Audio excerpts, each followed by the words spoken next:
ನಿನ್ನೆ garden clean ಮಾಡ್ತಾ ಇರಬೇಕಾದ್ರೆ ಒಂದು ಪಾಟನ್ನು ಎತ್ತಿ ಸೈಡಲ್ಲಿ ಇಡಬೇಕಂತ ಕೈ ಹಾಕಿದಾಗ ಅದರೊಳಗೆ ಒಂದು ಹಾವು ಸುರುಳಿ ಹಾಕ್ಕೊಂಡು ಕೂತಿತ್ತು.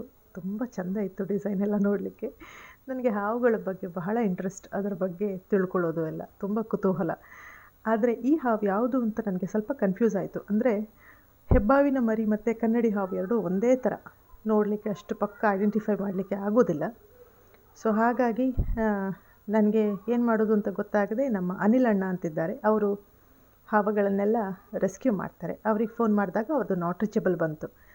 ಇನ್ನೇನು ಮಾಡೋದು ಅಂತ ಗೊತ್ತಾಗದೆ ನಮ್ಮ ಇನ್ನೊಬ್ಬ ಸ್ನೇಹಿತ ಸುಬ್ರಹ್ಮಣ್ಯ ಅಂತ, ಅವರು ಬಹಳ ಒಲವನ್ನು ಹೊಂದಿದಂಥವ್ರು, ಅಂದರೆ ಪರಿಸರದ ಬಗ್ಗೆ ಆಗಿರ್ಬೋದು, ಪ್ರಾಣಿಗಳ ಬಗ್ಗೆ ಆಗಿರ್ಬೋದು ತಿಳ್ಕೊಂಡಿದ್ದಾರೆ.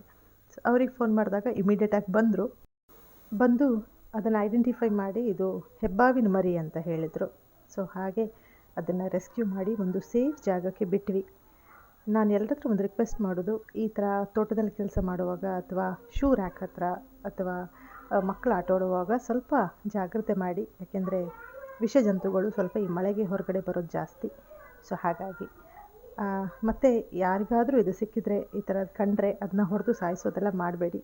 ಯಾಕೆಂದರೆ ನಮಗೆ ಎಷ್ಟು ಹಕ್ಕಿದೆಯೋ ಈ ಭೂಮಿ ಮೇಲೆ ಬದುಕಲಿಕ್ಕೆ, ಅದರ 2 ಪಟ್ಟು ಹಕ್ಕು ಪ್ರಾಣಿಗಳಿಗಿದೆ. ಯಾಕೆ ಹೇಳಿದರೆ ಎಂಥ ವಿಷಕಾರುವ ಮನುಷ್ಯರೇ ಇಲ್ಲಿ ಜೀವನ ಮಾಡ್ತಾ ಇದ್ದಾರೆ. ಅಂದರೆ ಈ ಮೂಕ ಪ್ರಾಣಿಗಳು ಪಾಪ ಯಾರಿಗೂ ಏನೂ ಅನ್ಯಾಯ ಮಾಡದೇ ಇರೋ ಬದುಕಬೇಕು, ಇದರ ಸಂತತಿ ಉಳಿಬೇಕು ಅಷ್ಟೇ.